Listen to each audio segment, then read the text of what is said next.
하나님이 하나님의 사람들에게 하게 하신 일은 반드시 시작이 있는가 하면 끝이 있습니다.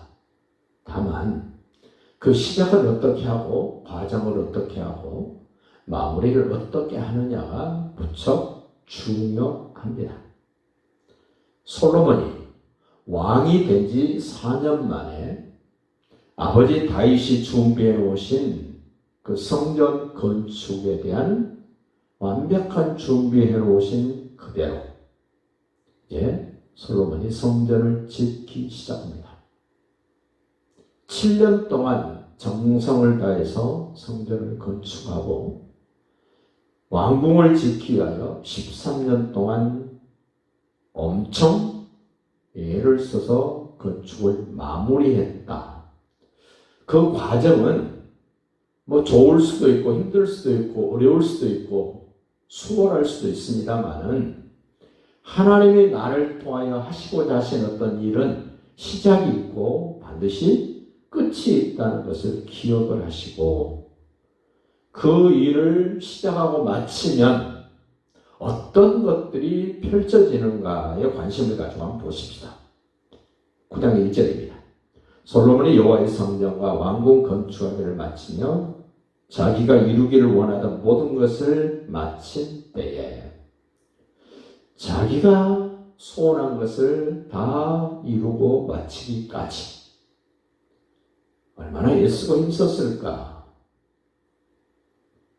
그 일이 마쳐지자 곧바로 2절에 여호와께서 전에 기본에서 나타나신 같이 다시 솔로몬에게 찾아오셨습니다. 하나님이 맡긴 일을 충성스럽게 감당하면 하나님은 다시 찾아오셔서 말씀을 하십니다. 하나님을 만난 사람들의 특징은 하나님이 나에게 주신 말씀이 분명합니다. 뭐라고 말씀하시는가 보십시오. 3절. 여호와께서 솔로몬에게 이르시되 내 기도와 네가 내 앞에서 간구한 걸 내가 들었다. 하나님이 들으시면 해결됩니다. 내가 하는 말, 내가 하는 기도, 내가 하는 간구를 하나님이 들으시면 가장 좋은 시기에 가장 좋은 것들을 내게 주십니다. 문제는 내가 하나님을 향하여 정말 진실한 고백과 마음과 소원을 두고 기도와 간구를 하는가입니다. 이제 그 솔로몬이 기도한 것을 들으시고 응답을 주시는데 3절 중반절입니다. 나는 내가 건축한 이 성전을 거룩하게 구별했다. 내가 구별한 것도 있지만 하나님이 그것을 구별해 주셔야 됩니다. 우리는 구약에 나왔던 성전 자꾸 성전만 강조하면 나와 아무 관계가 없습니다. 우리가 예루살렘 성전에 간 것도 아니요, 예루살렘 성전을 본 것도 아니요, 예루살렘 성전 건축하는데 내가 마음을 쓰거나 물질을 들이거나 시간을 들이거나 재능을 들인 적도 없습니다. 나와 상관이 없습니다. 그런데 우리는 이 솔로몬 성전을 왜 지었는가를 생각하면 의미가 새롭습니다. 솔로몬 성전은 우리의 영원한 구세주 되실 예수 그리스도를 그림자로 보여주는 성전 역할입니다. 예수님이 오셔서 성전을 무너뜨려 버립니다. 그리고 나의 몸을 하나님은 성전 만들어 주셨습니다. 그렇다면 솔로몬이 지은 성전을 하나님이 구별하셔서 당신의 이름을 영원히 거기에 둔다고 하셨고 그 성전에 하나님의 눈길과 하나님의 마음이 항상 솔로몬 성전에 있었던 것처럼 내 몸이 성전되었기 때문에 하나님의 눈이 나를 지켜봅니다. 하나님의 마음이 나에게 오롯이 쏟아 부어지고 있습니다. 하나님이 내 몸을 구별하셨습니다. 내가 성전인 겁니다. 이제 여러분이 성전 됐습니다. 그 성전은 예수님이 머리십니다. 우리는 그의 지체입니다. 그러면서 하시는 말씀 보십시오. 5절 봅니다. 내가 네 아버지 다윗에게 말하기를, 지금 사무엘하 7장에 다윗과 맺은 언약에게 핵심을 지금 이야기합니다. 이스라엘의 왕위에 오를 사람이 네게서 끊어지지 아니하리라 한 대로 네 이스라엘의 왕위를 영원히 견고하게 하려니와. 이 왕위도 그들을 위한 것 같지만 사실은 만왕의 왕이신 예수님이 이 다윗의 혈통으로 오셔야 되는 그 언약대로 예수님이 다윗의 후손으로 오셨습니다. 만일 너희와 너희의 자손이 아주 돌아서서 나를 따르지 아니하며 내가 너희 앞에 둔 나의 계명과 법도를 지키지 아니하고 가서 다른 신을 섬겨 그를 경배하면, 하나님을 배신하면, 하나님을 버리고 다른 신에게 우상에 가서 절하고 경배하면, 내가 약속하고 약속했지만 내가 너 쓰레기처럼 던져버릴 거야. 7절에 말합니다.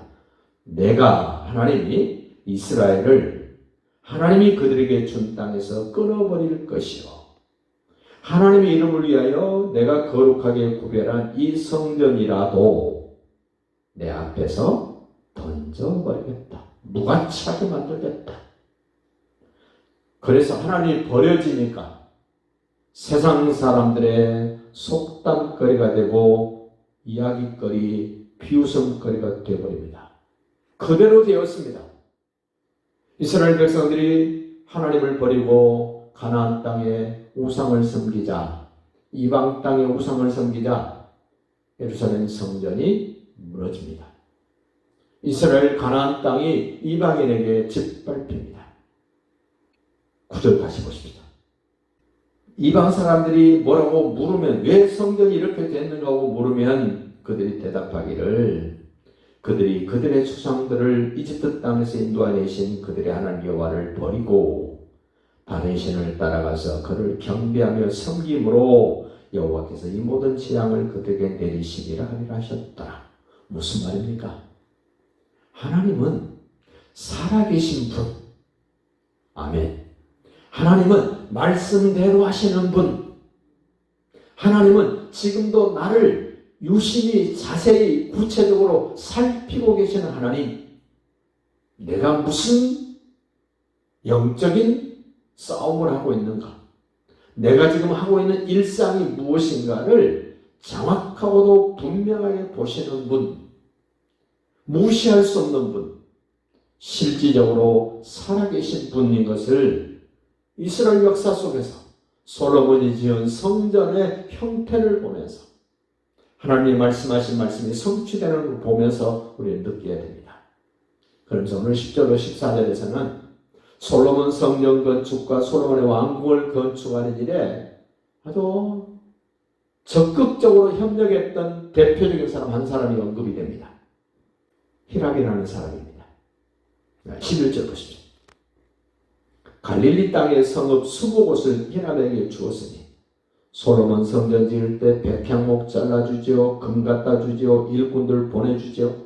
적극적으로 협력했던 히람에게 솔로몬이 갈릴리 땅의 성읍 20곳을 줍니다. 왜 줍니까? 솔로몬에게 그 온갖 소원대로 백향목과 잣나무와 금을 제공했던 히람이라는 사람. 히람이 두로에서 와서 솔로몬이 자기에게 준 성읍들을 보고 눈에 들지 아니했다. 마음에 안 들었다는 겁니다. 예루살렘 근처에 땅을 딱 줄 줄 알았더니 저 북쪽 갈릴리 변방에 있는 성읍 20개를 줍니다. 당연히 마음에 안 들었겠죠. 그럼에도 불구하고 14절 히람이 금 120달란트를 왕에게 보냈다. 솔로몬에게 줬다는 겁니다. 솔로몬은 그렇지 않아도 금이 엄청 많았습니다. 그런데 히람이 금 120달란트를 주었답니다. 1달란트가 34kg입니다. 오늘날 금값으로 환산하면 어마어마한 금액입니다. 하나님의 사람이 하나님의 일을 하고자 할 때 저 이방 나라 두로의 히람 왕이 이렇게 돕고 도왔다는 사실을 생각하면서 나도 내 몸이 성전되어 있고 하나님이 나를 통하여 하시고자 하는 일이 있다면 그 일은 하나님이 시작하시고 하나님이 완성시키시는데 생각지도 않았던 어떤 사람들의 손길을 통해서 완성하시고 협력하게 하신 하나님을 찬양하면서 오늘도 승리하시고 복되시기를 예수님의 이름으로 축복합니다.